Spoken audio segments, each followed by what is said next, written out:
don't read Chinese, or I didn't really understand Chinese that much. But my mother, she was educated in a Chinese school, so she used to love watching all these, this period costume drama, like the one-armed swordsman and things like with Dick Long. So I used to go when I was a kid, and then when I was schooling here in London, we used to go on Saturday night to Piccadilly Circus and Leicester Square. To that Odeon. Never thought that I would be an actress one day. I did a degree in dance and I minored in drama, and I hated it. I've always loved physical activities. Like I was a squash player, I swim. Since I was in school, I've been involved with sports like running, high jump, swimming, diving, anything that I could lay my hands on.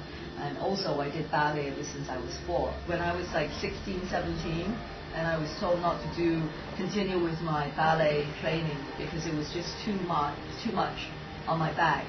And my specialist at that time had said anything physical would not be good for me in the long term. But guess what I'm doing now? If only you could see me now. Funny because like I said, I don't really speak Chinese before I went to Hong Kong, and when I got there and they said, you're going to be doing this commercial with Sing Long. So I was like, okay, Sing Long, okay, fine, I don't know who that guy is, right? And then, there I am getting made up.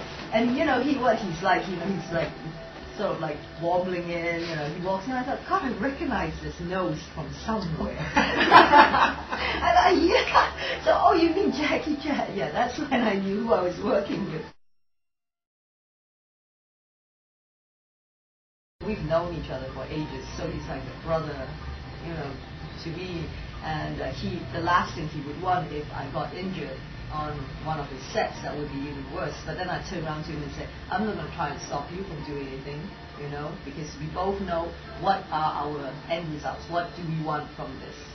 So we worked it around. It's great fun. He's what you see. He's always like joking around, like playing. So it's nice to work with someone like that. And you understand why he wants to work so hard, because I feel a lot of similarities between us in that way. He challenges you. It's like, okay, you think you can do that, try this. And then it's good because then you learn a lot. And then you work together. Because at the end of the day, we know that we're not competing with one another. Because when we did Super Pop, there were so many rumors running around that, we were competitors and we were, trying to outdo one another. We both know that our biggest competitor is us. It's with us. It's not with anybody else. What we want to do better is we're not looking at it to be better than him or to be better than Jet. We just want to be better than what we did before. So we had a good working relationship in that way.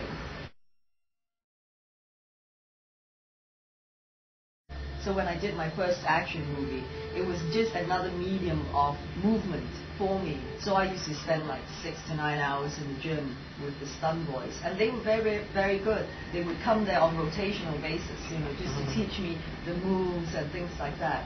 And because I was a ballerina before, I'm very supple. And also I'm coordinated. And I'm able to pick up movements and mimic movements quite well. So it's just learning how to transfer that energy and to get that power, across to the camera. I hit them a couple of times quite hard. Then they realized, okay, if she can hit us that hard, then she must be able to take something back. And it has to be like that because how the directors in Hong Kong, unless you get a good hit, it's not going to be a good take. So I'd rather be hit 2 or 3 times well than 15 to 20 times, not so good.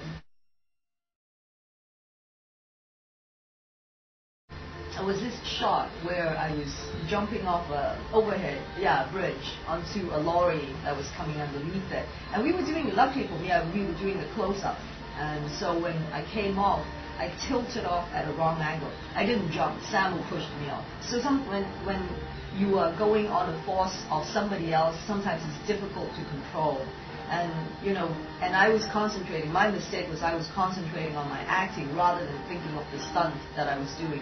Because prior to that, I was jumping like 30, 40 feet off, and it was only 18 foot. So that's your biggest mistake. When you think that the stunt is too easy, it's easier, then you concentrate on other things rather than on the physical aspects of it. So when I was tilting over and I was still concentrating on, oh, I don't want to be off this, boom, I hit, the boxes and the mattresses. So I had a very severe whiplash because I landed on my face.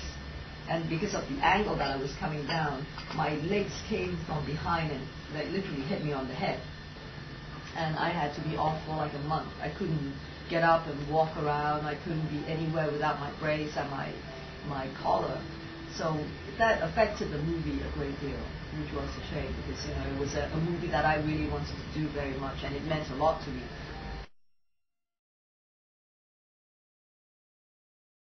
I could have been so seriously hurt on that movie. But when you're in a film, when you know that stunt, if it works well, it will be well remembered, it's that rush that keeps you going, wanting to do more. It was like, because Stanley Tong and myself, we've worked together since Magnificent Warriors, and that's going back a long way. That's in 84, 85, 86. So I've a lot of confidence in him as a director and as a stunt coordinator. So I know that whatever he thinks of is going to look spectacular on scene. And as an especially as an action actress, if you're going to do a stunt, it has to look good. When you see the reaction of your audience and you think 50 years down the road, I'll be sitting in my rocking chair and this is the same kind of reaction I'm going to get still.